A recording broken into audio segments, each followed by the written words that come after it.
Welcome to the Liber Imperium Solar Auxilia rundown. And I've got to say I'm actually really excited about Solar Auxilia. You might have seen on the channel previously that I've just painted up a Solar Auxilia army in about a week. Well, it's exactly a week, in fact, of doing like 3 hours a day.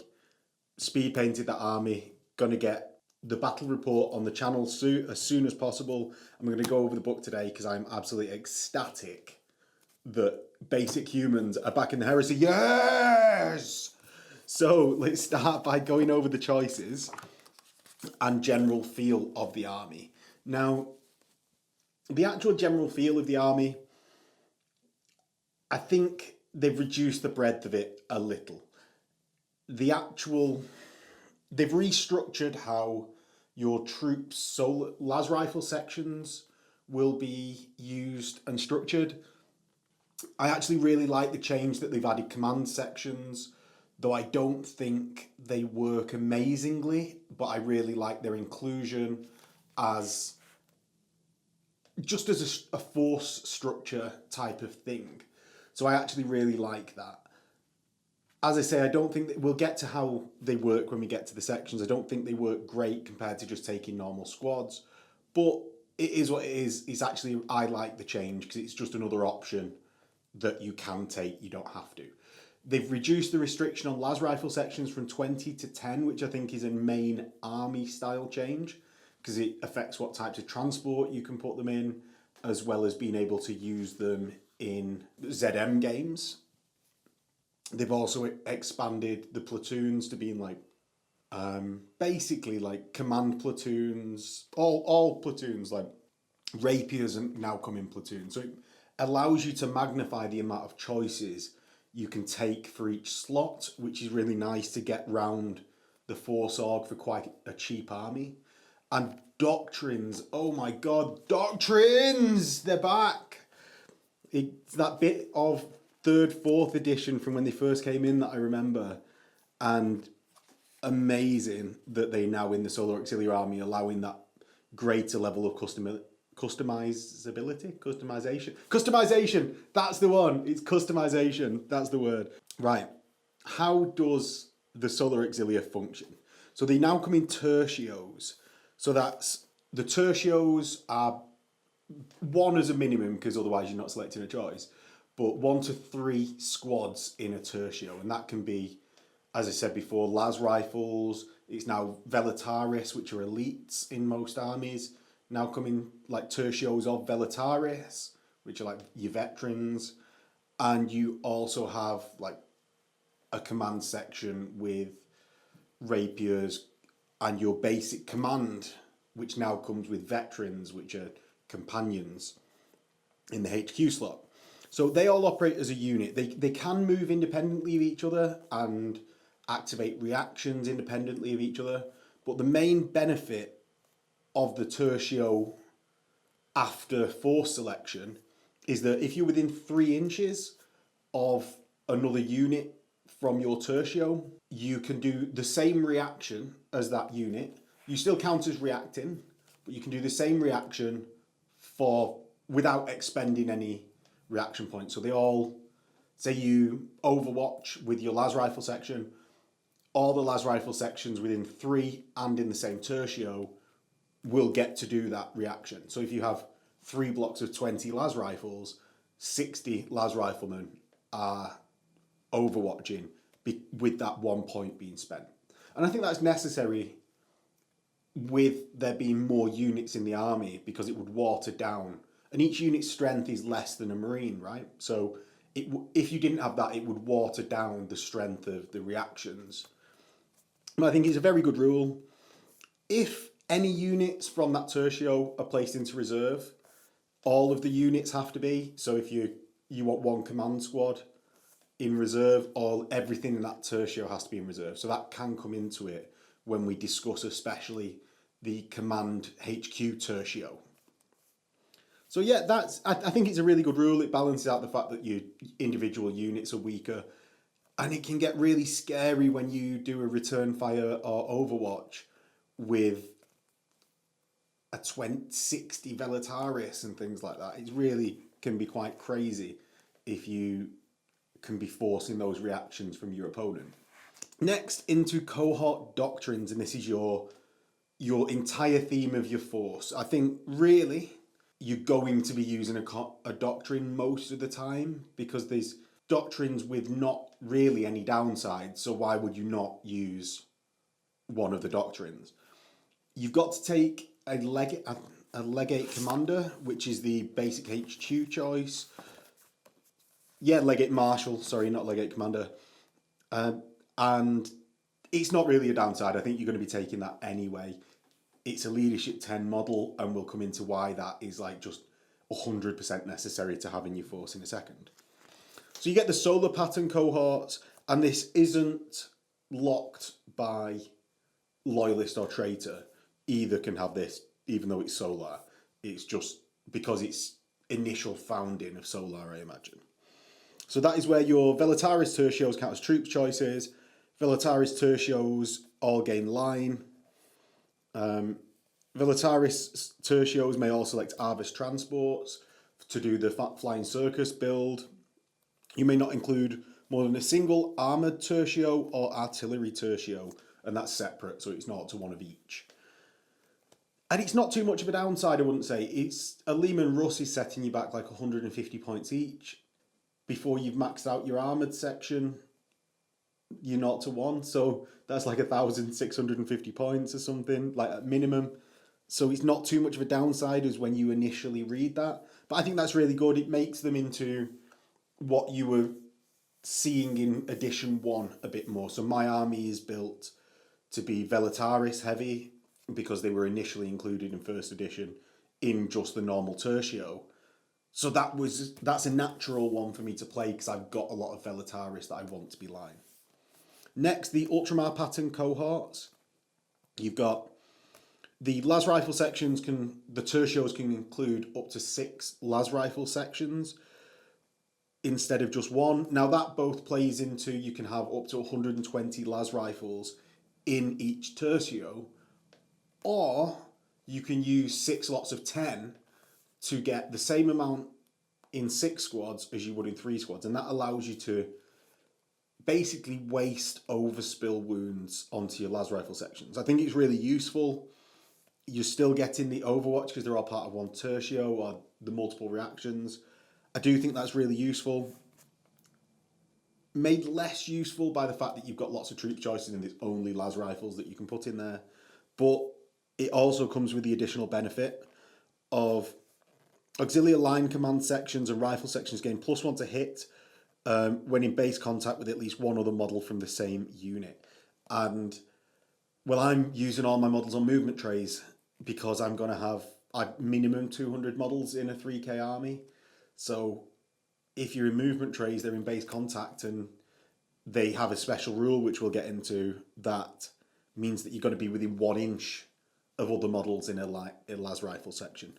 So I think that's actually really good. You just be in base contact. +1 to hit is really good, obviously, stacking the odds in your favour. Yeah, you get this new Force Org loadout, which is basically just what we said, 0 to 1 line command section and 1 to 6 auxiliary rifle sections. May not select dedicated transports for your rifle sections or line command sections. That's not bad at all. I think that's, again, a really good choice for Solar Auxilia. We've got Reborn cohorts, and these are your veteran cohorts. So, +1 to leadership and stubborn on all models with the infantry unit type. Amazing, amazing. Stubborn is just so good. There's already stubborn on a few units in the army, but having stubborn and so many units is just incredible for sticking around. You just a quick gloss over it. Your leadership 10 will be throughout your army. With this, there's been some argument already online whether that gives you leadership 11. I think it caps out at 10.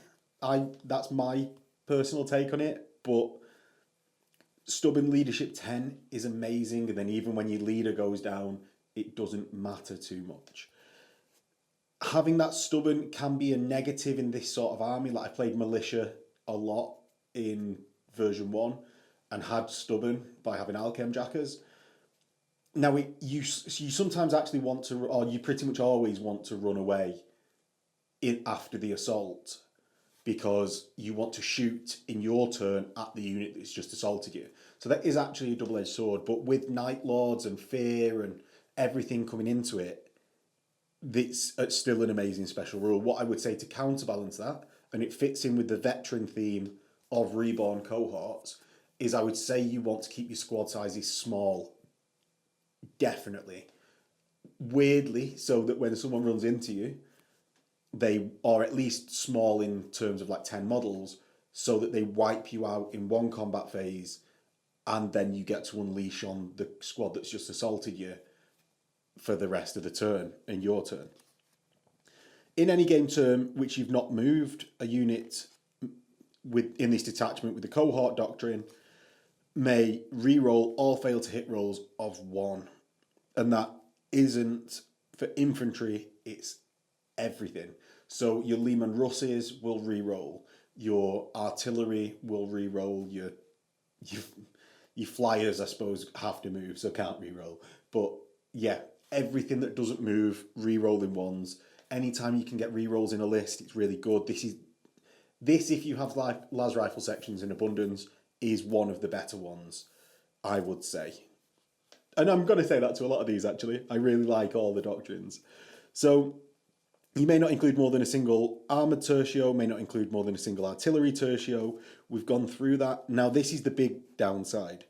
All models in the infantry type in the detachment count their initiative as 1 when determining distance of running, sweeping advance, and making a move as part of any reaction, and when determining which initiative step to attack in combat. The initiative step in combat doesn't matter too much because your Veletaris with axes are all initiative 1 anyway. Everyone else is so useless in combat, it just doesn't matter. Because even your Lord Marshall is lower initiative than, say, like Praetors and stuff, so it just doesn't matter at that point.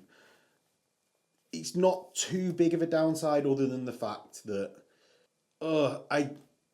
reacting with movement is so underused. I underuse it. It will have less impact because those reactions are so underused. However, if you're like pro player, it will have a bigger impact because you'll be used to using those reactions. Now, it's only infantry, so if you're reacting with your tanks, like say someone gets within melter range of you, so you reverse out of the way, that is when this doesn't matter even then, because you're moving a flat 6 inches, not based on your initiative, and this only affects infantry.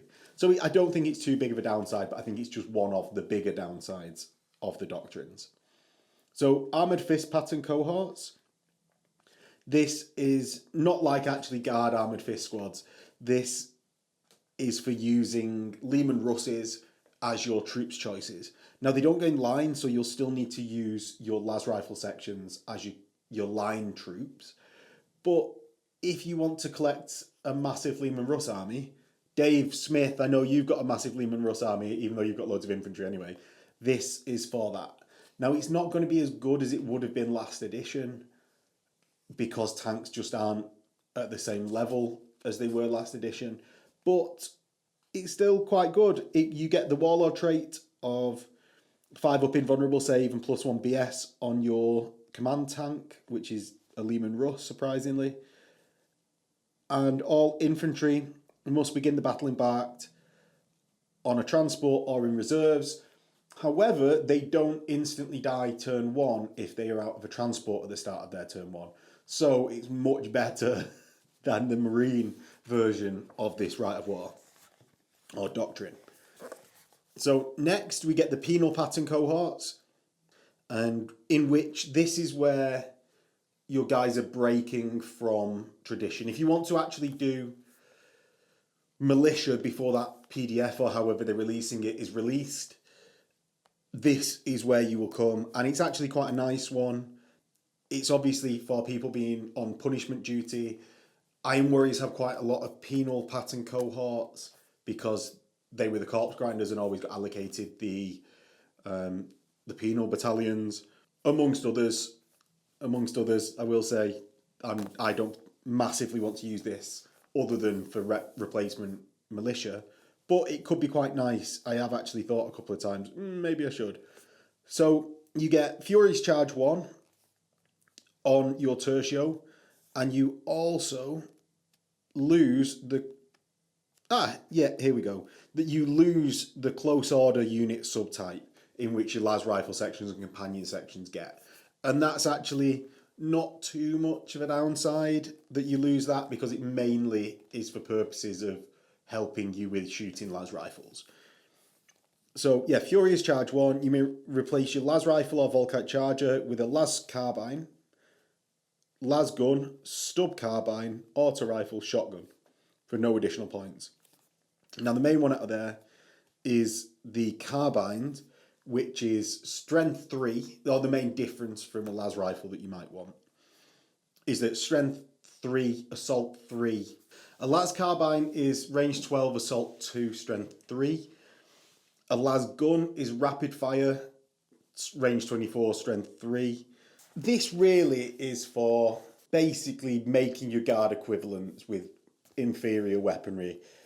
You get a 6-up Feel No Pain that can't stack with other versions of Feel No Pain.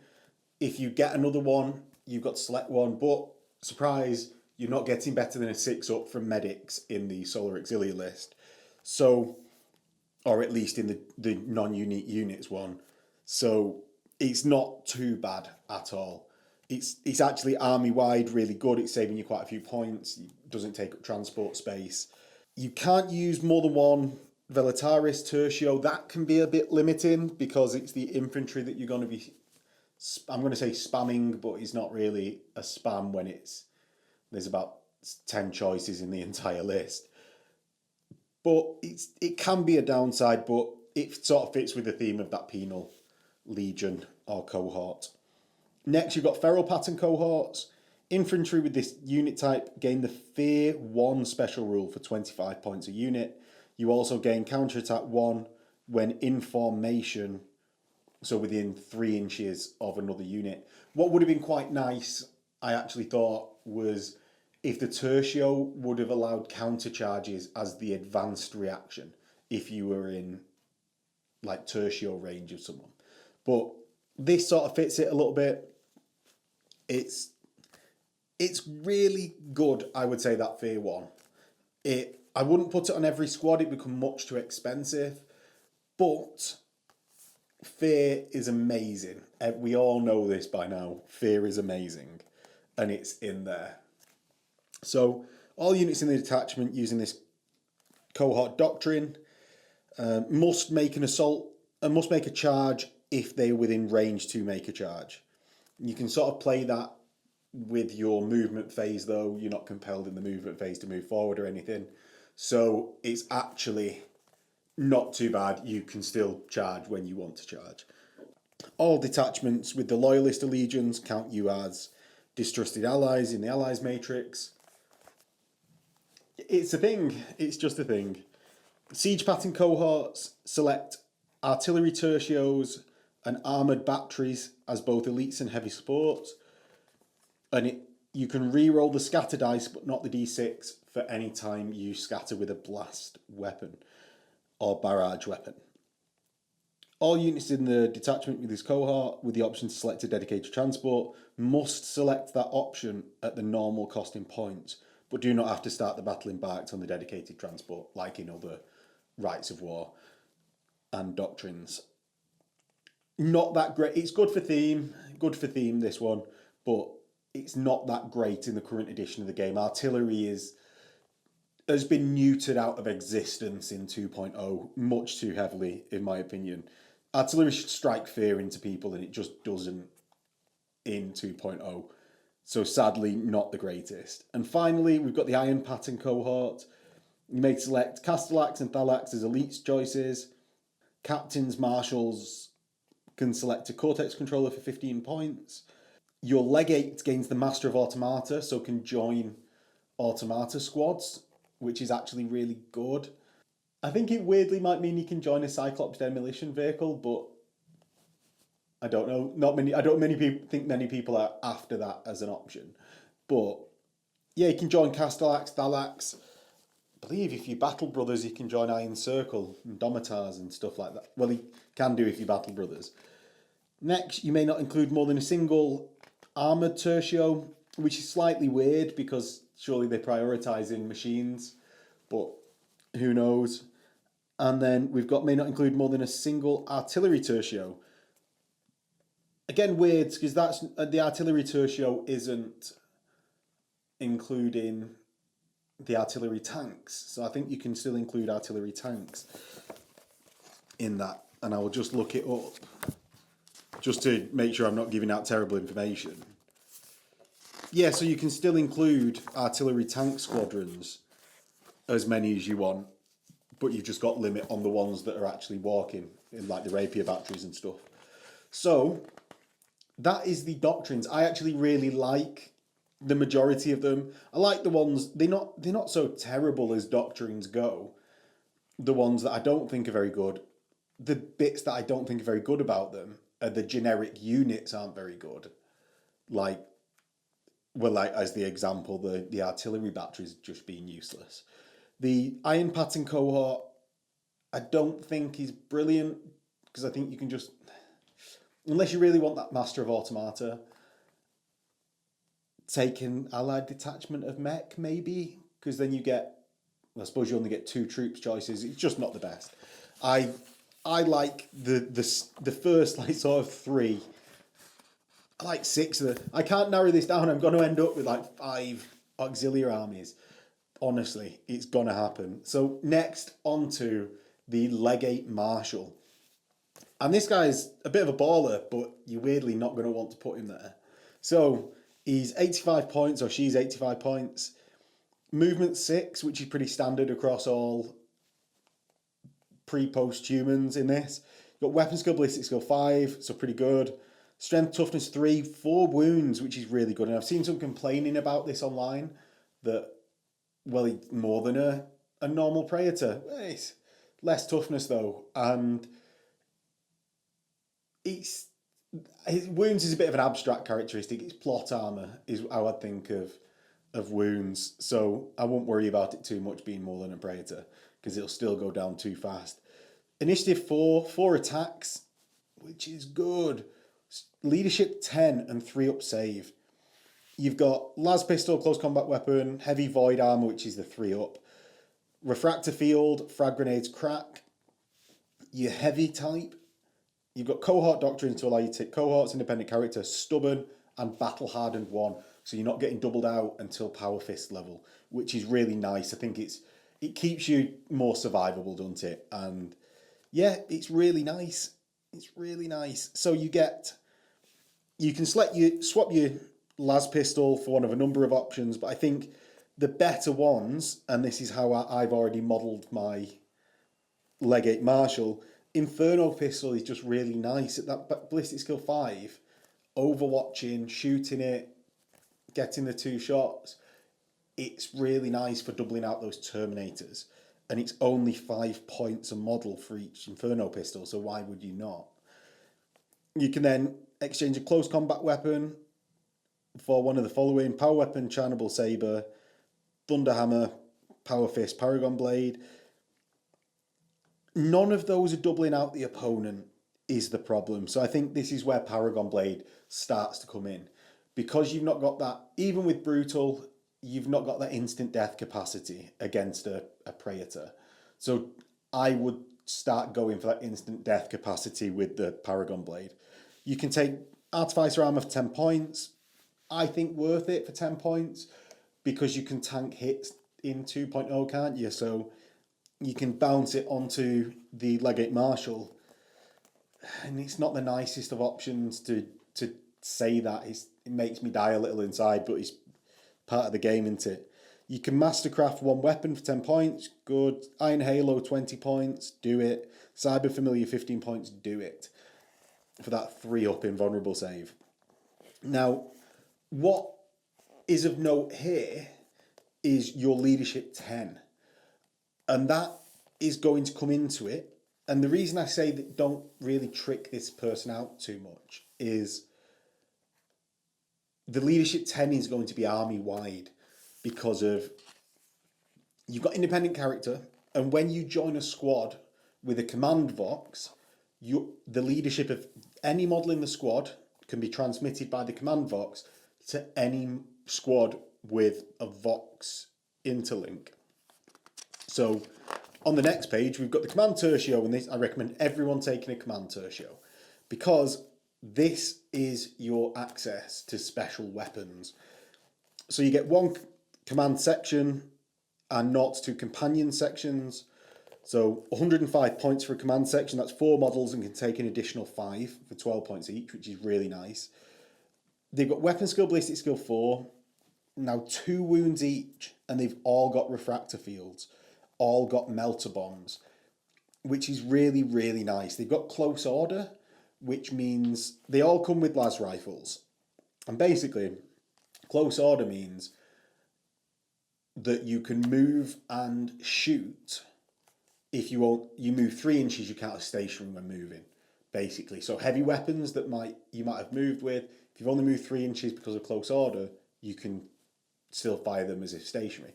You can then charge as if you'd never fired that weapon as well, which is a little bit odd, but a really nice little rule to have.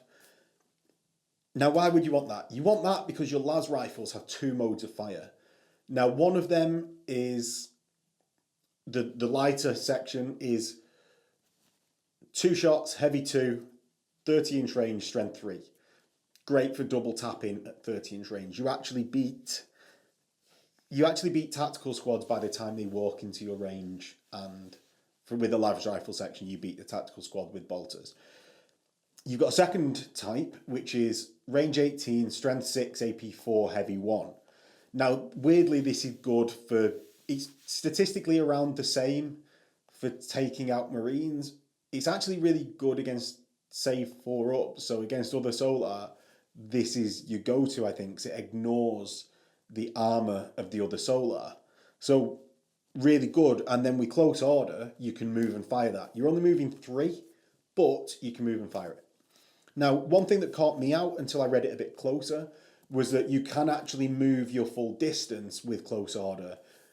You just ignore the benefits of close order. So that's completely fine. You can basically turn it off and on whenever you want. And it doesn't rely on you being in base contact. It's within 1 inch. So there's no real downside to it. That is where your penal legion switching out of weapons comes in, because you lose close order and gain weapons that you can move and fire as normal. So these guys have stubborn in the returning to the command section. And here really, I would say, is where you want to be kitting people out with either combi weapons, because like Magna combi weapon 10 points each, minor 5 points each. You get them melter guns a bit cheaper. My preference is melter guns, plasma guns here. Grenade launchers aren't the Tempest, Haywire nightmares that they were in first edition. So, and here is like you're going to struggle across this list, I would say, against 2-up saves. So I like, and against 2-wound models, especially with 2-up saves. So I like the melter option. I've got a squad of, the models of teams that I will be using with their like sort of mini rocket launcher team things with melter guns. I'm going to make some more with plasma and all that sort of stuff, but I think that's where it's at here. The power weapon option is done better by Veletaris, I would say. The storm sections murderous strike that they get on their power, on their storm axes, is really good. They're not as survivable. I think you can do the close combat weapon option, but you're not going to do it as good as Marines. And at weapon skill 4, you can you can punk a normal Marine squad, but you'll really struggle because you've not got any advantages really against, say, like elite Terminators or elite, even veterans. You'll be hitting them on 5s. So I just don't think you'll do enough damage. Bayonets 1 point each on a las rifle, but only a las rifle. I don't think you're going to have many las rifles in this section. You can have an augury scanner. Yes, please, because it's a free reaction to me and all my Tercio when someone comes in from deep strike. So you only need 1 really per Tercio if you're not splitting everyone off. Here, I would say it's more worth it because you might split these weapons teams off and companion squads a bit more to provide support across your army in different places. Other tertios I tend to keep together. So augury scanners in more squads, I would say here. Command Vox, an absolute necessity.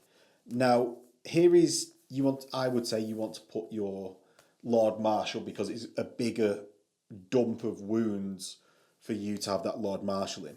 And that Lord Marshal with this Command Vox can broadcast Leadership 10 across your entire army. You can do that from any squad. So it's just, in my thinking, it's a bigger wounds pool. They've all got invuns that are the same as a cover save. You could just take 105 points, dump him in the back behind a building, have him stand there or her stand there for just the entire battle, broadcasting Leadership 10. I think it's possibly a good strategy. I thought about actually leaving my commander in an Arvus off the board, but it's a bit boring. It's a bit boring, I won't lie, and I think you need these sections basically to provide you special weapons. One thing is, this tercio is not 0 to 1, so you can have up to 60 of these 2 wound companions in your entire army. And it's worth noting because I'd assumed that they would be 0 to 1, but they're not. You can upgrade to one guy to have heavy void armor, which is a 3-up.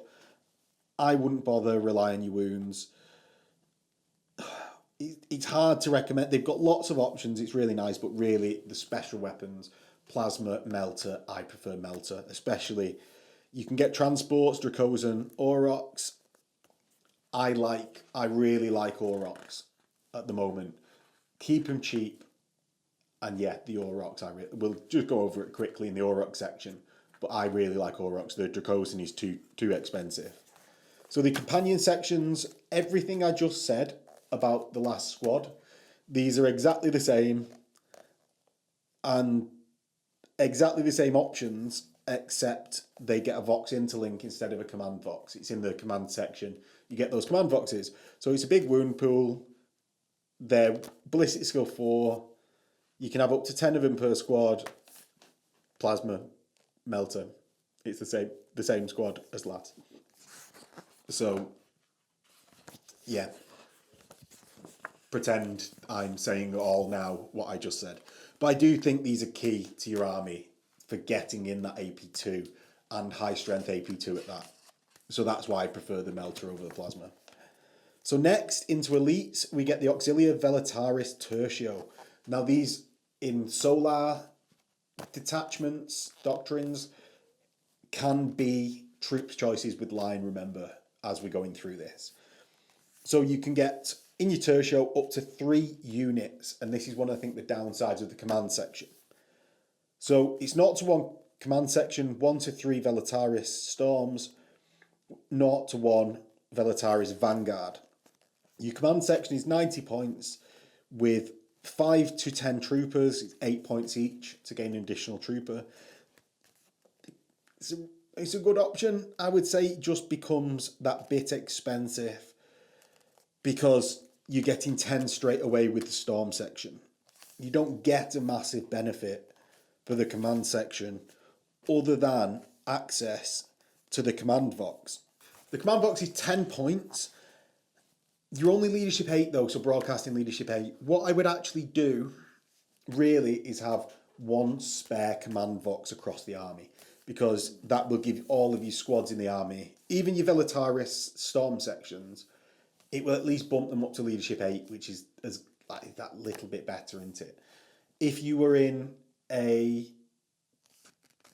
veteran Doctrine Reborn cohort, everyone will then be Leadership 9 if your Lord Marshal's killed, which is really good.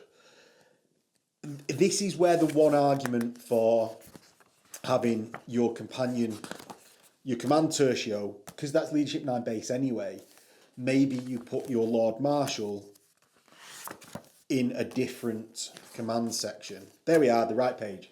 Maybe you put your Lord Marshal in a different one, so that if your Lord Marshal is prioritised, you've still got the command section. If your command section prioritised, you've still got the Lord Marshal. So that's where the argument is. I like the idea of putting them with the command section. And as I said, you can always have 2 command sections and command squads for those 3 HQ slots. So it's not too much of a downside. So that's where I think this command section is pushed out a little bit. So the upside to this is, well, they've got Volkite chargers, all of them. All of them. And, these actually can't switch it for the axe. So I think, yeah, well, you're keeping it with the Volkites. Now, onto the Storm section for 90 points. You've got Weapon Skill, Ballistic Skill 4, Strength, Toughness 3, Move 6, 1 wound, Initiative 4, which is surprising for a basic trooper, but these, I suppose, are crack units. 1 attack, Leadership 6, real crack unit, and 4 up save as per the heavy, so re-rolling like Void Hardened Armour stuff in the last edition.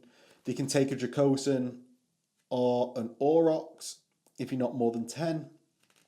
You can take up to 10 additional Veletari, so that means for 170 points you can have 20 Volkite chargers. Good luck getting them all into range all the time, but it's a big wounds pool for quite a small points cost, and that's where I think really it edges out the command section. It's the command section too many points. You got that limit of 3 squads in the Tercio, regardless of whether that's 3 storm sections, a command squad and 2 storm sections, or a vanguard included in there somewhere. So I think, yeah, I'm going to be loading up on storm sections. So with that, they can have a Vox Interlink, take it in every squad. In the army, take it in every single squad. So they can change their Volkite charges for storm axes for 5 points each. I think you equip one or 2 squads with storm axes. With 1 wound and toughness 3, they're too squishy to really do anything but a counter charge or something like that. I really like the idea of them, but I think the massed firepower of Volkite chargers will be better. But I'm going to be running around with a squad of 10 at least. There's just no real good way to get them into combat as well, because there's no assault transport in the Solar list. So it's just missing that little bit. So until that comes in, oh well. We can't do it yet. You can get heavy void armor on the prime. Now, these heavy void armors on the sergeants, maybe it's worth taking them because it's like getting artificer armor in. That's worth it, right? That's worth it. But I suppose you can tank heavy bolter shots on that sergeant, and the extra leadership doesn't matter as much. Who really matters is your Vox guy. Because your Vox guy is where the leadership's coming from higher up. So really your sergeant doesn't matter, so he's just more disposable. So also to that, your prime may exchange close combat weapon for a Stormax without the rest of the squad taking a Stormax. That's quite a nice touch. You can take a Vexilla that's +1 to the combat res, and I sort of want to run away. I think keep them cheap. I think keep them in Aurochs running around to get their Volkite chargers in and keep them safe until they get Volkite charger range. I prefer 10s because, and this will be across the army, so I'll explain it now. Smaller squads in 10s means that when a squad of autocannons opens up on you with 20 shots, they don't kill 15 people. They kill 10 because there's only 10 models in the squad. And for 90 points, I mean, I know it's cheaper buying that extra 10, but it just means that the overspill wounds, because you will still die quite quickly. And it's also quite surprising how many Marine players don't really think about it, but there's quite a few heavy bolters that are just incidentally in the game. Like, oh, the Spartan had a heavy bolter on that I didn't change out, so there's 4 heavy bolter shots. Well, that's 4 guys dead, really, because it's hitting on 3s with a reroll, wounding on 2s against Auxilia. So and Marines shrug at that and go, whatever, I've got my armor save. When it's chewing through your armor save, you really, really feel it. But so if that halves a squad and another squad is basically wasting his shots firing into 6 dudes. So, does it matter too much? No. I think take as many squads as you can in 10s to waste them shots, give you more tactical flexibility. The argument for bigger squads, I suppose, is when you do a return fire reaction or Overwatch, you do it with a lot more shots. But if you charge me and I Overwatch you one turn with those shots, well, I'm just going to, because I've got a smaller squad, the other 10 are alive for next turn shooting phase. So it's sort of a false economy, I think, a little bit. So yeah, that's Veletaris. I really like how they are, especially if you can get them into troops with the solar pattern cohort. Yeah, I really like them. I've got, 7 squads of Veletaris. I've printed out a Vanguard squad. I'm probably going to get a few more Veletaris squads to really max them out. But a good squad and a good addition to the Solar, I think. A good part of it. Or not addition, because they were always there, weren't they? But you know what I mean, right? You know what I mean. So, Veletaris Vanguard section's 90 points. Everyone's got a rotor cannon. Everyone. Strength 3, 30-inch range. And it is pinning. I think quite good. It's forcing those checks all the time, especially at the start of a game when it's night fighting is really good. If you've taken the Feral Worlders doctrine and you can get fear within range of your enemy that you're shooting rotor cannons at, that double minus, like the -1 from fear, -1 night fighting, it really comes into it for 90 points. I'm only going to be running one squad until I've really tested them out. But again, you can take an additional 10 members up to 20 rotor cannons. Crazy. And assault weapons as well. So 170 points, you can have, what is that, 80 shots of rotor cannons. Bound to force that pinning check. I'm not sure it's much better than Volkite Chargers for scaring the crap out of Marine players. But you've got a Volks Interlink, which definitely take. Now, here's the interesting option. Heavy Flamer. You've moved away from Flamers in the Solar and gone to Heavy Flamers. And I think they needed it. Flamer sections weren't that brilliant. They were all right. Especially, they've lost the ability to have that -D3 with your Lord Marshall being in there with the grab wave generator. So, heavy flamers, strength 5, nice. Real nice. Especially in a block of 20 that could all Overwatch if they're within 3 inches of a Tercio. This is the sort of this is where the Tercio play comes in, I suppose. If you had 20 heavy flamers lined up weirdly behind your other Tercio so that you don't lose the flamers, so you get an additional round of flaming, it can really spoil someone's day. If you're going to be running, I'm going to be running them in 10s so that I can jump out of an Aurochs and easily flame someone to death. But I think this is one of the places where you might want 20, this sort of heavy support squad, even though it's not heavy support, but it's that sort of thing in the weapons team squads, just to stack those return fires and Overwatches. Again, I'd put them in an Aurochs, Dracos. Right, so I keep saying Dracosans are too expensive. They're like 170 points. And 170 points can buy you a 20-person. 175 points.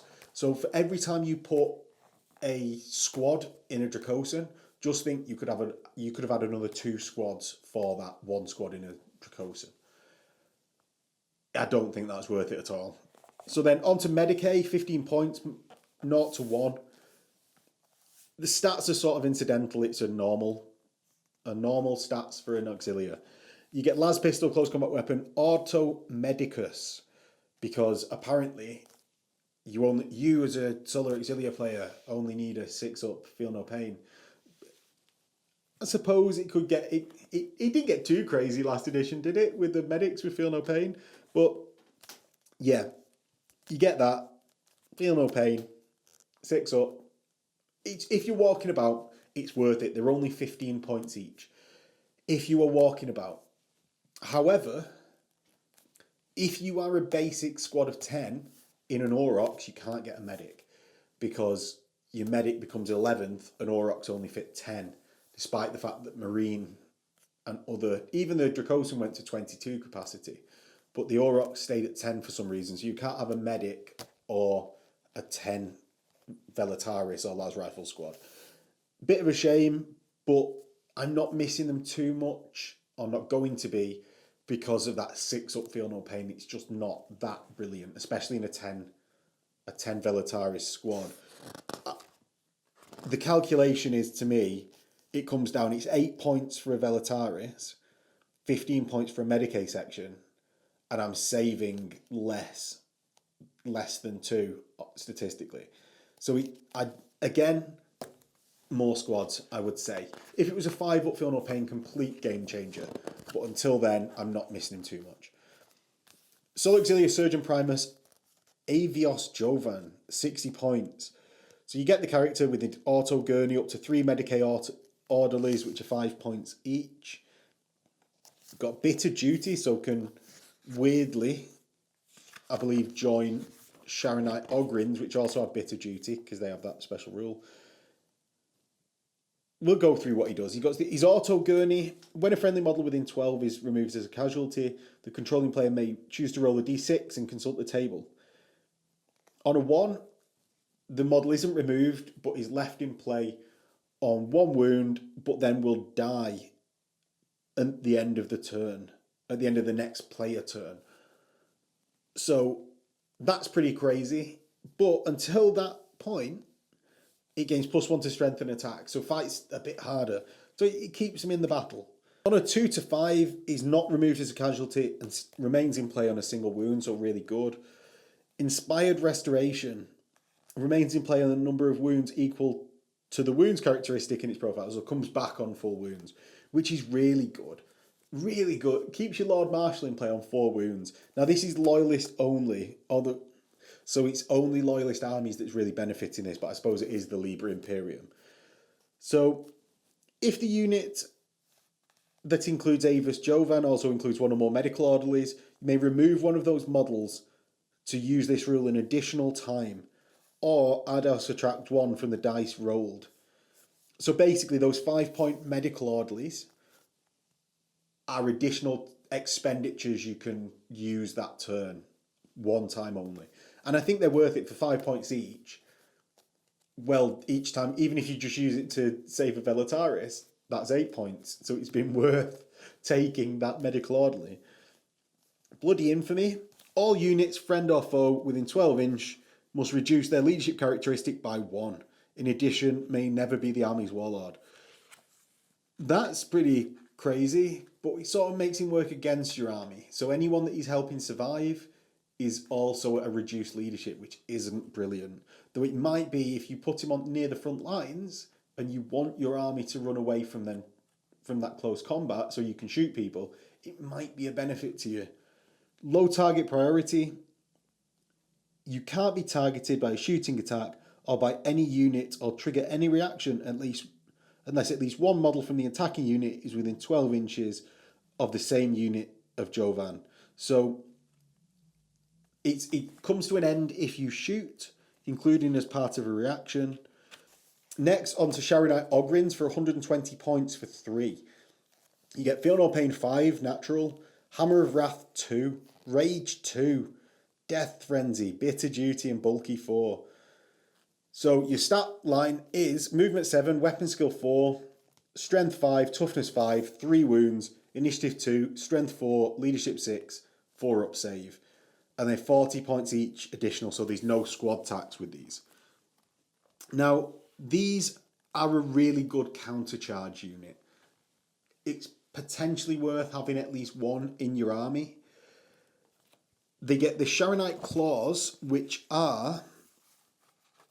Let us get to them. They're a bit funny. So, Strength 7, AP 3. So you get 2 additional strength, but it's a flat strength. You don't get any other bonuses to it, because that's a weapon strength rather than your base.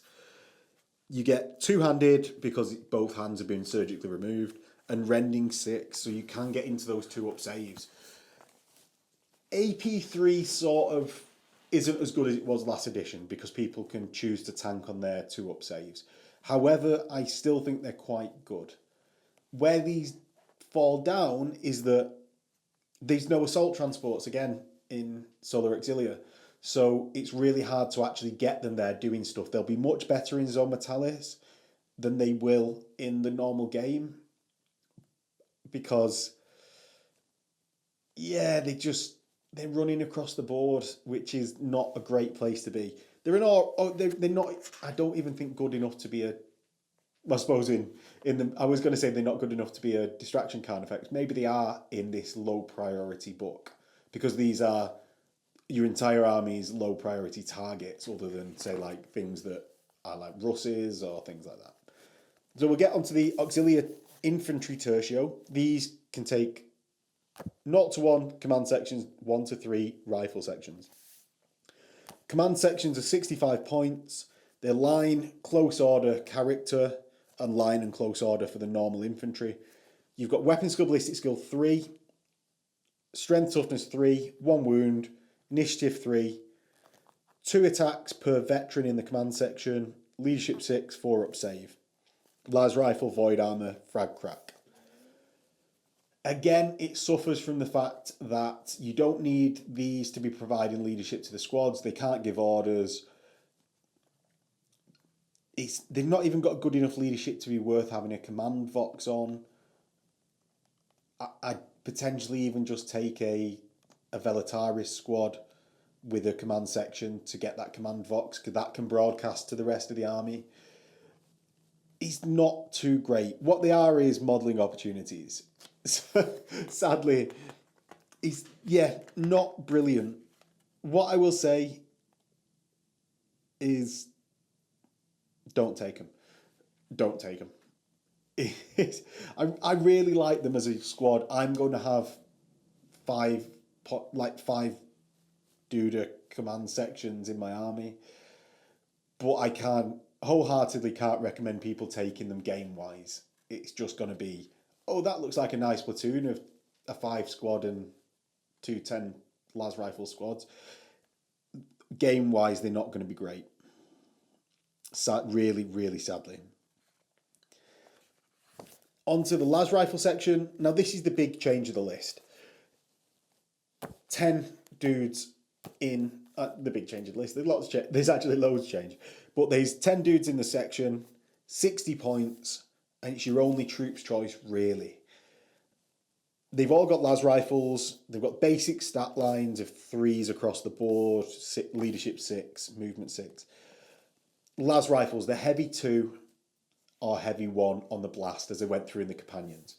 So that's 13-inch range, heavy 2 with strength 3, 18-inch range, strength 6, AP 4, heavy 1. They've all got line, close order, character. Close order again mean you can move 3, you can fire your heavy weapons, so it does allow you to reposition, but very slowly. Again, you can not use that close order if you don't want to use it for a turn, which I fell over and was like, oh, you can't move them very fast, ever. But no, you can turn it off, so you can run onto objectives and stuff like that. Again, you can take an additional 10 to make it the 20. You can have a Vox interlink for your Vox, a Vexilla, Augury scanners. Remember, with your Augury scanners, don't go too over the top, because you can activate people in other sections.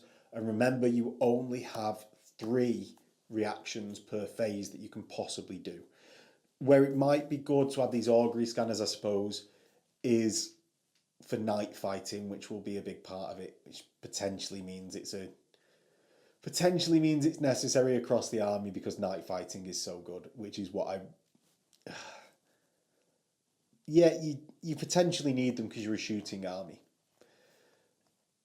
Potentially not on Lasrifle. Jesus, that's quite a hard decision.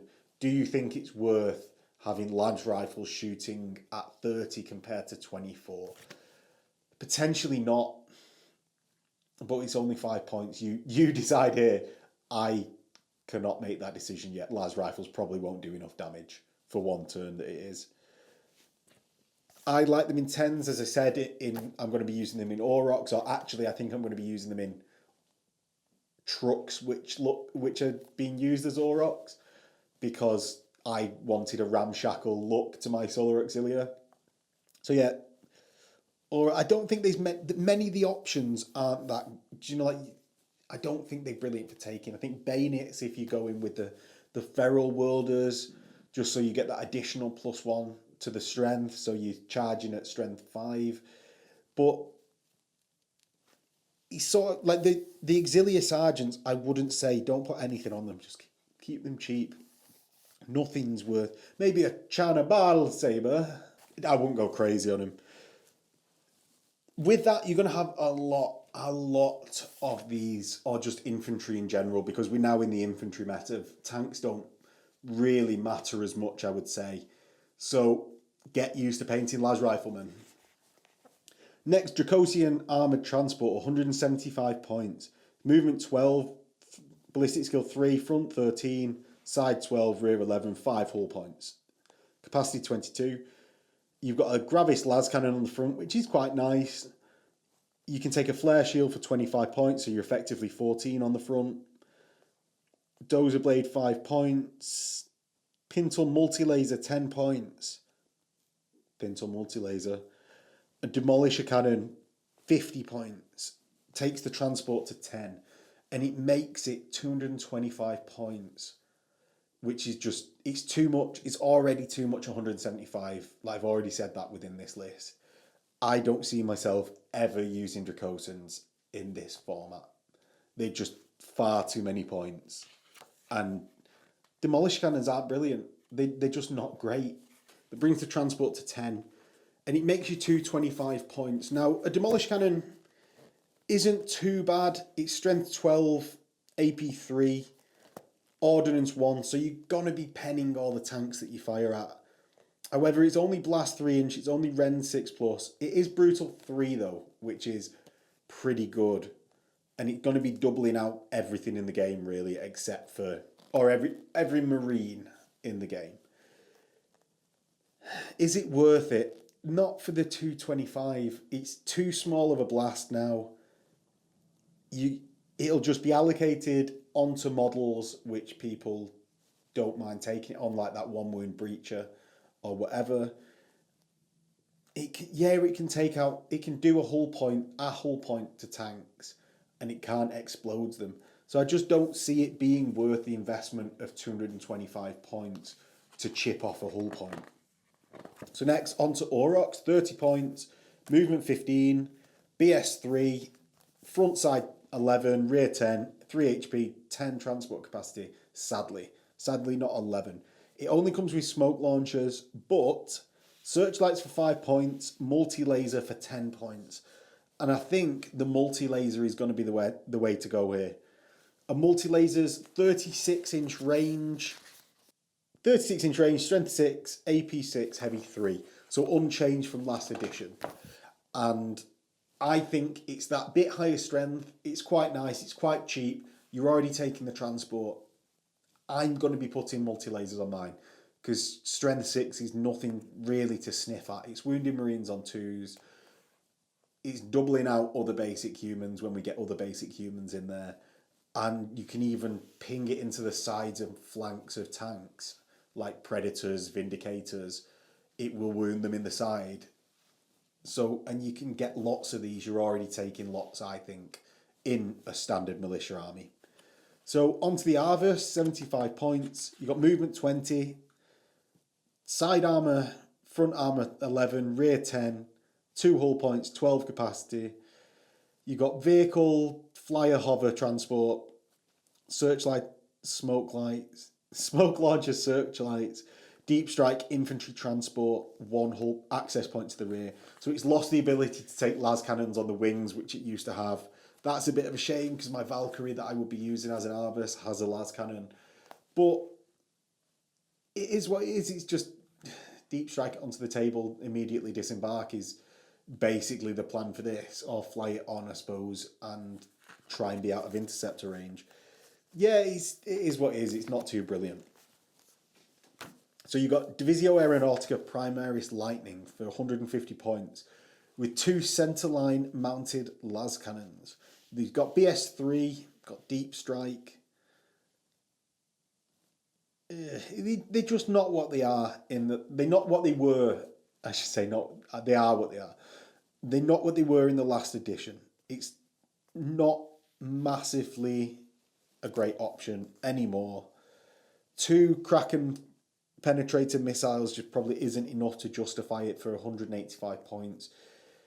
Where the attraction of this comes back in is the fact that you're struggling quite a lot in this list to get AP2. And Kraken penetrators, some Fury heavy missiles are going to add little bits to that that you're going to be struggling for elsewhere. But if you max out your companions, you're going to get 60 into the list. And I think that's getting there with it. I don't think you really need to pay 185 points for a Lightning for what it is. Divisio Aeronautica Thunderbolt, 120 points, 4 centerline mounted autocannons, 2 centerline mounted las cannons, air superiority so it can come onto the board when something else comes on. You can have 4 front mounted Hell Strikes or Sky Strikes, ramjet refraction grid. Now with that, I actually really like the Hell Strike missiles. It's only 15 points. They're 4 strength 8 or 9.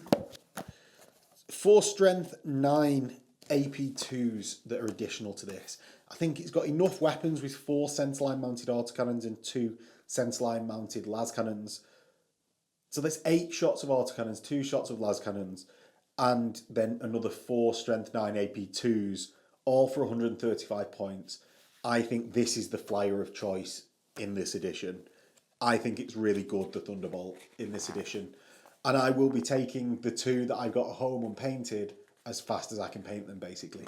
Because they are now really good. I think I need to get some more so that I can have some in my militia and some in my solar. Because I like that loadout. The extra armor's nice. The extra hull point, or the hull point's nice at 3. Really good. So then on to the Armoured Tercio.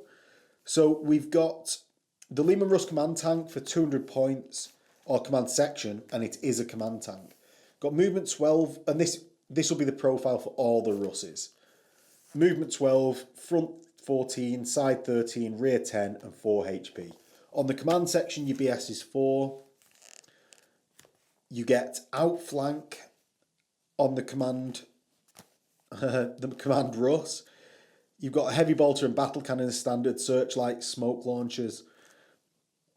Now, with this, in the Tercio, as we said before, you can take up to 3 squadrons of Russes, or 3 units, like every other Tercio. Do you want to spend one of your 3 on a command section? I wouldn't say so. It can take a flare shield and Cognis Signum, sort of great. 14 becomes 15 on the front there with the flare shield. But what does the command tank add that's worth surviving for?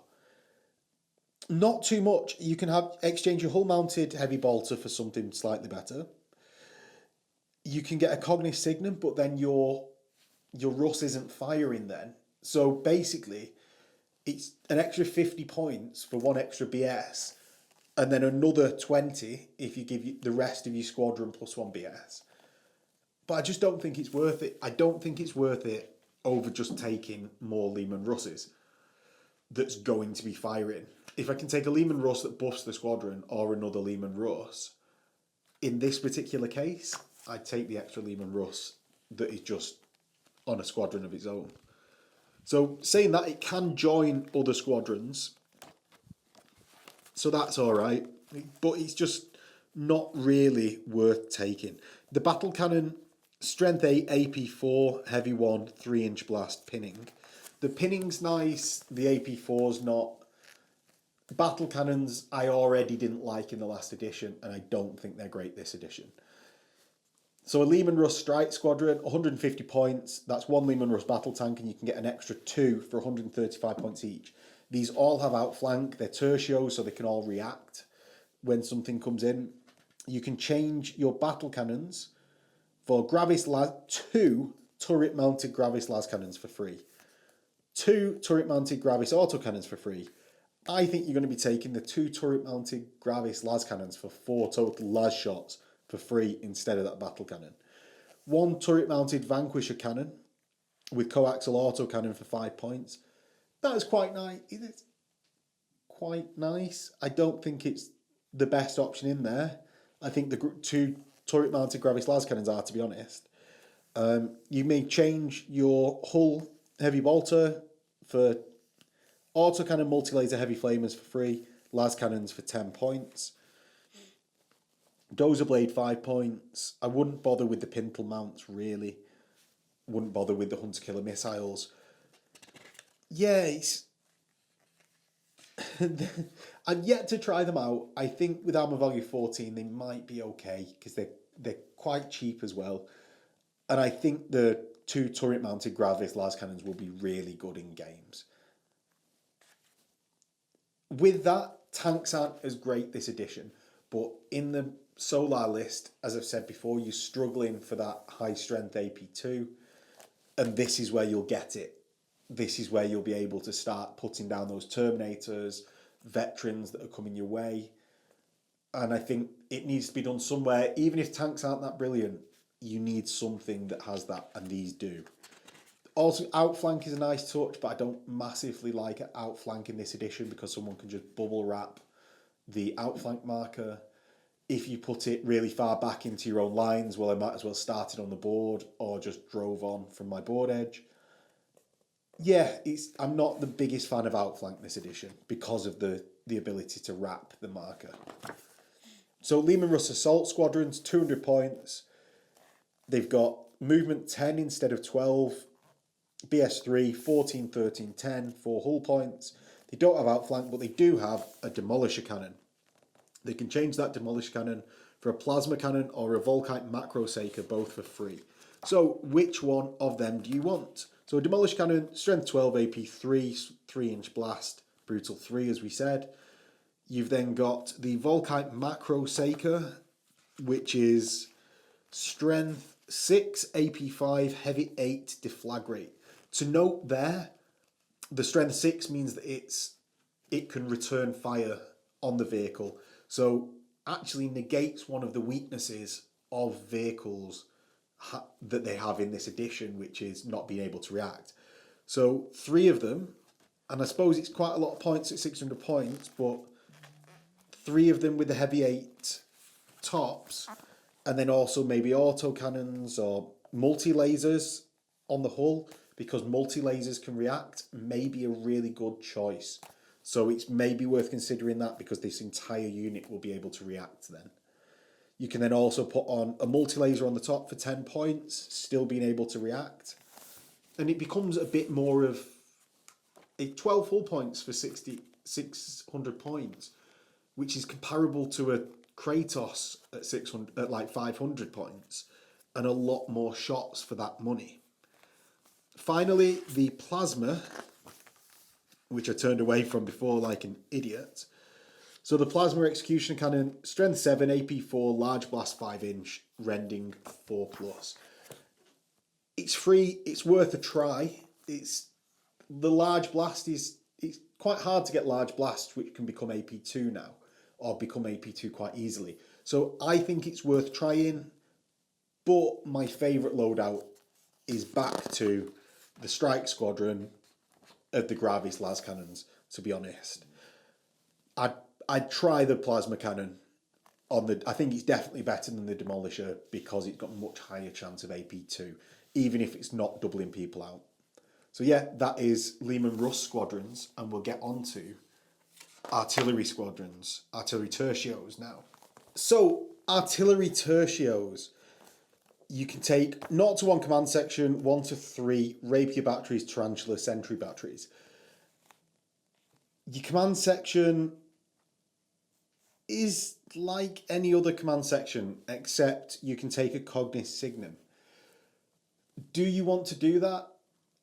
No, not really. Your Cognis Signum is on your own unit, grants your own unit night fighting and +1 BS, and all you can have is las rifles. So it's sort of useless. Sadly, really sadly. It would be good if you could pass it out to nearby units, but you can't. It's only on your own unit by you yourself not shooting. So again, it suffers from that command section thing. If it's taking up a spot in the Tercio, and it offers really nothing to an artillery section Tercio. If it was one command section, I'd say, oh, it's just a command section price. It's just the price of taking a Tercio. But you don't have to have it. So because it's not too great, don't take them.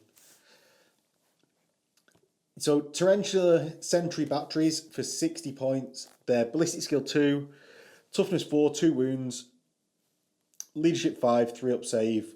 Come with 2 heavy bolters on each Tarantula with 3 Tarantula sentry guns in the battery. They are automated artillery, so it means they can't charge and stuff like that. Bulky 4, sentry protocols, and Tercio. You can take up to 6 additional Tarantula sentry guns for 20 points each. So you can take up to 9, which are a total of 180 points, which is hilarious and not too bad. Each of the Tarantula sentry guns may exchange both of their heavy bolters for 2 las cannons for 20 points each, which is a bit expensive, or a Hyperius missile launcher for 5 points each, which is for if you just took a battery because you were already taking some rapiers, maybe it's then worth it because it's only 25 points a missile launcher, and really it's your only real anti-air. All the Tarantula sentry guns may have augury scanners or searchlights. Augury scanners for 20 points a unit, that bit steep, but if you're taking... I think it gives the unit a bit more of a role because it's heavier weapons with interceptor, especially that you need it if it's the Hyperios missile launcher. But they're not they're not the best thing in the world. So with the sentry protocols rule, we will get to the special rules bit.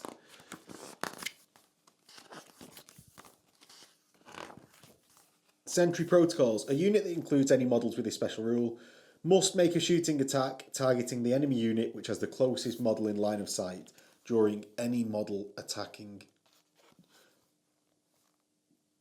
Basically, you've got to fire at the closest enemy unit, the closest unit with the closest model. Closest model determines the closest unit, and therefore you've got to shoot that every turn. So it means your las cannons might end up shooting at an infantry unit, which you might not want. It's a bit expensive for what that does. The heavy bolters, although could be wasted firing at tanks at only 20 points, it's just quite a nice unit. I don't think they're brilliant. Before you start shouting at me, I don't think they're brilliant, but I just quite like tarantulas as an idea. So Auxilia Rapier Battery for 35 points.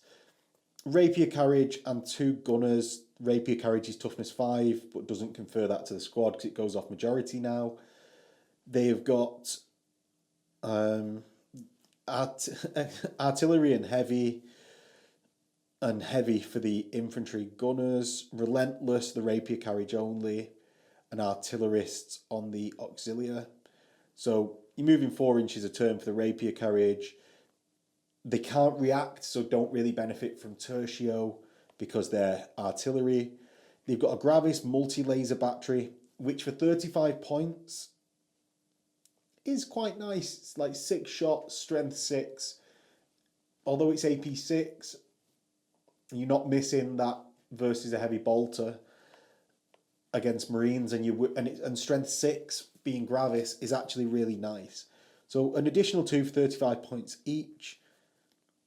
You can change it for a heavy bolter for free, but I wouldn't. I'd keep the multi-laser because of the higher strength.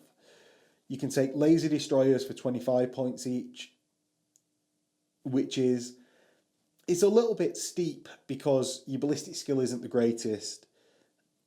And I suppose it gets that AP 2 and 1 into your army. So maybe worth it. But rapiers aren't that great this edition because of not being able to react, it just neuters them that bit. Quad launcher with frag shells only 20 points each, and you can upgrade to have incendiary, shatter, and splinter shells. I'd definitely take them and upgrade it to have shatter shells because it's very useful to be able to target enemy tanks with your quad launcher batteries. Frag is rubbish. I've used frag now in quite a lot of games. It's not really changed since first edition, so I've used it in even more in that. It never kills anything ever since they removed the 4 small blasts bit of rapiers. They are completely useless other than firing at tanks with that shatter shells. So shatter shells, shatter shells, strength 8, heavy 4, sunder, which is really good. They shredded tanks last edition if you chose the right tank. And I'd take them. So on to Malcador Heavy Tank Squadron. 225 points each. And I don't think they're worth it again. Movement 14, BS3, 13, 13, 12 with 5 hull points. They've got a hull mounted heavy bolter, hull front mounted battle cannon, which is like the not turret thing. Side heavy bolters, which aren't sponsons, so we're actually just firing off to the sides because they're mounted in the vehicle, right? You've got searchlight smoke launchers, independent fire, so you can fire everything at separate targets, which is necessary because your sponsons are rubbish and inset into the tank. Even though they look amazing like that, it's a bit useless, right? 225 points for another tank. You can have 2 hull front mounted Gravis las cannons for 10 points in place of the battle cannon, and you may exchange the hull front heavy bolter for a hull front las cannon, demolisher cannon. The demolisher cannon, yet again, at 50 points is too expensive here. The las cannon is where I'd go. Maybe even I'd change the multi-laser or autocannon. Autocannon because it's that strength 7, rending 6 up that a multi-laser doesn't have the chance to rend. So I'd go for that. But a vanquish cannon, strength 9, brutal 2. It's not what it was anymore. They needed that strength 8 armor bane, I think, to... Let me double check that I've got that right. But they're just not what they were. Vanquisher cannons struck fear by being 72-inch range. Yeah, strength 9, AP 2, heavy 2, sunder, brutal 2. They're just not what they were, especially hitting on a 3+. Sorry, on a 4+. They're just not there anymore. So you can upgrade the side mounts to autocannons for free, multi-lasers for free, las cannons for 25 points. You can take a flare shield 25, dozer for 5. It just gets 2 points expensive too fast. Russes are just such a better option for, 150 points? Sorry, I don't know this off the top of my head. I've only had it a short while. 150 points and 160 with a hull-mounted las cannon for 5 las cannon shots. By the time you get a few things on here, like the 2 front hull Gravis las cannons, the hull las cannon, it's then 245. It's only then as good as a Lehman Russ. If you put the side las cannons that can't fire now at the correct target, I'll say, it's another 25. You're getting on near the price of 2 Russes for that, and it's just not worth it. Solar Auxilia Armoured Battery, 200 points, and it's a Basilisk and can be upgraded to a Centerline Medusa for free. It's just too many points. They're rubbish. I've used them a bunch of times now, and it's just nowhere near worth it. You can see my Medusa on the channel against James in what at time of recording is the most recent battle report, which is Iron Warriors. Iron Warriors enter the Dodecatheon, or the first instalment of that. And they're just not what they were. They don't strike fear into the hearts of man anymore, which is a real shame. You can take up to 3 tanks, but you're not going to take any, I imagine. I've got 1. I might take it a few times, but they're rubbish. Valdor Tank Hunter, Tank Destroyer Squadron, 250 points. You've got Centerline Beam Neutron Beam Laser. Centerline Mounted Neutron Beam Laser. Jesus, so hard to say things like this. So you get Sponson Mounted Heavy Bolters, Searchlights, Smoke Launchers. You can upgrade the sides like you can on a Malcador. The sponsons, luckily, so not jutting off at weird angles.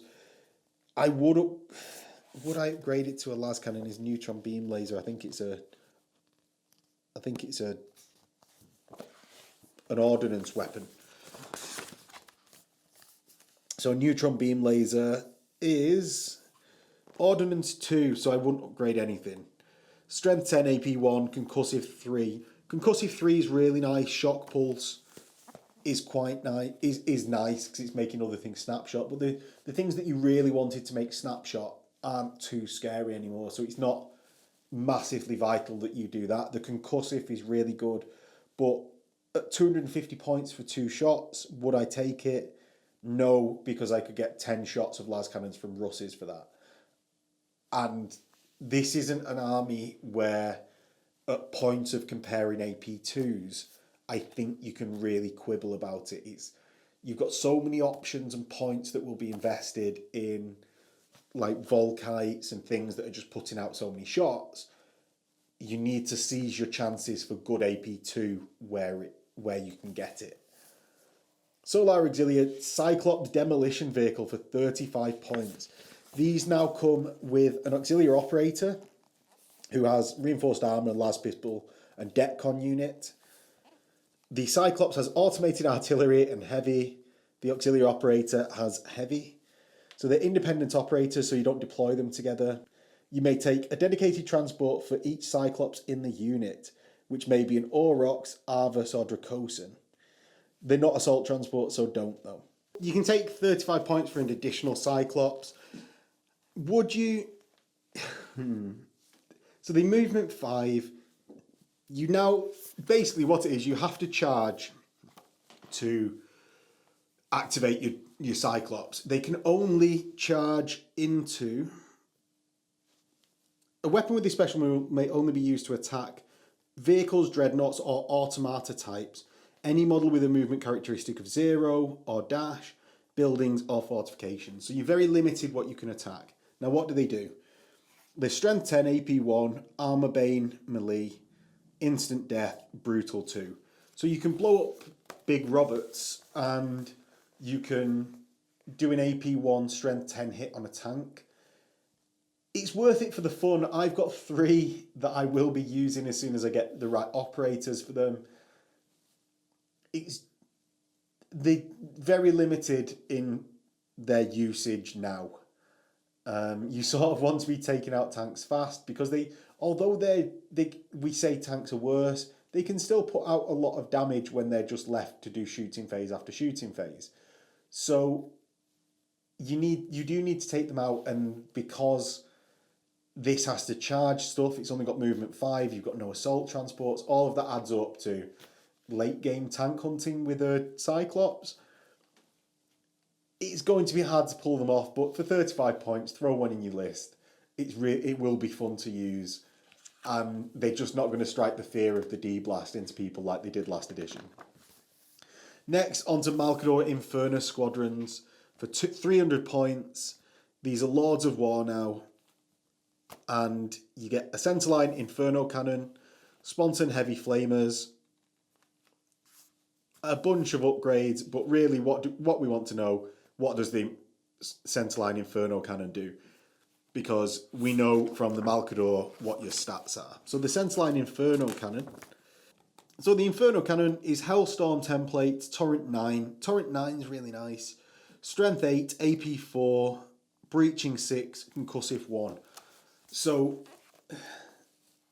the Strength 8 and Ordnance and Concussive 1 is nice, but they're not worth 300 points. They are not the... Alchem Fire, Fear Causers, Fleshbane 2 up AP2 that they were in first edition. And I'm really, really sad about that because I don't think we'll be seeing these on the table much anymore. And again, we're missing that AP2. So the Auxilia Stormhammer for 500 points. Is it a Lord of War that's worth taking? It's better than other tanks. For 500 points, it's the same as a Kratos, but has double the hull points. It's only front side 13. It's got a Stormhammer cannon, a coaxial mounted multi-laser, a twin-linked battle cannon at the front. So that's at strength 8, AP4. Not brilliant. Hull front las cannon. 3 hull left multi-lasers, 3 hull right multi-lasers, and a smoke launcher. You can change the hull multi-lasers to heavy bolters for 30 points, but don't ever. So what does the Stormhammer cannon do? That is really what this comes down to, isn't it? Is a Stormhammer cannon going to save tanks being brilliant in Heresy 2? And it is AP3, because I've already looked this up. It's AP3, massive blast 7-inch, ordnance 1, strength 8. Now, do I think that is worth 500 points? Because really the other options, there is no AP2 in there. I don't think it's worth 500 points of my army when there's other things that there is in the army. The massive blast is there to prove me wrong. You're going to get so many hits on people. It's going to be doubling people out. It's AP3. It's potentially worth its point. It's a thinker. It's a real thinker. Because if you select the right target, it could just do in a squad. But with Artificer being there to soak up all them saves, it then massively comes down in value. This is the problem with AP3, having played Heresy 2 quite a lot now. With choosing where wound allocation is, oh, it's an AP3 weapon, I'll take that on my 2-up save. Oh, it's an AP2 weapon, I'll take that on my 3-up save that it's ignoring anyway. And people just preserve their 2-up saves for the AP3 weapons, really. So AP3 becomes basically AP dash. So, yeah, I don't think it's worth it. But it's quite a nice tank. AP3 is scary. Sadly, we've got no precision strikes in the entire army. And it's going to be hard. This is sort of the conclusion part now where I would normally do a conclusion. It's such an in-depth army that I wouldn't like to give my thoughts on it. I like how they've written the book. I like how there's Doctrines. I like how the new structure is. I think command squads aren't that brilliant, but I like that they're part of the structure of the Force now. And I think the jury's out on Solar. What I might do is do like a revisit of Solar once I've played it a bunch on the channel. I might get some people on to talk Solar and Militia especially, because I love Militia as well. But I think it needs time to settle in. I wouldn't like to make a snap reaction. My key thought is they will be very good, because with 10-man squads costing 60 points for Lasrifle sections, you flood the board with them. 90 points for a Volkite Charger section, flood the board with them. You will have more squads. You could say that in a 3,000 point list, you'll be able to get over 20 10-man Veletaris sections. And I think that is a really scary prospect with how many Volkites that is. It's 125 points and 35 points. 135 points for 10 Veletaris in an Aurochs with a multi-laser. God, you can get 15 of them and be 1,800 points. That's 150 Volkite Chargers. It's crazily scary. What I think it will come down to is, can we get that AP2 again into a list? How do you deal with Terminators? I've tried it. I've tried doing a Lasrifle wall many a time and shooting at Terminators. I know people say they die to AP dashes, But you as a player, if you're looking and saying it, you as a player may have had either them flukes of luck, or it happens sometimes, but I think our confirmation bias as players steers us into remembering the times that, oh, it happened to come off and it worked for me that time. And you forget all the times that that you get absolutely smashed by the fact that your enemy just doesn't roll that one. And when there's wound bouncing suzerain, Terminator squads, veteran squads, everyone's got an artificer armor sergeant, it will be very hard to crack. And I think it comes down to that, and I think the jury's out. So if you want to see that, there will be many Solar games on the channel where I try and work out the army, because I love human armies in this game. Hopefully the Legacies PDF puts in Carnodons, but jury's out, and I think it's going to be an enjoyable army. I like how they've set it up, Doctrines, command squads, all that, but we will have to see. If you have any comments on that and how I've done this entire video, let me know below. What is your input on Solar? What do you think about how you're going to kill them? Because that helps me as a Solar player, so I can stack against it. How are you going to play your Solar? Have I got anything wrong? Let's make this a discussion below, because I am still learning this army for 2.0. So thank you for watching. If you really liked the video, don't forget to like, comment below, as I said with the discussion.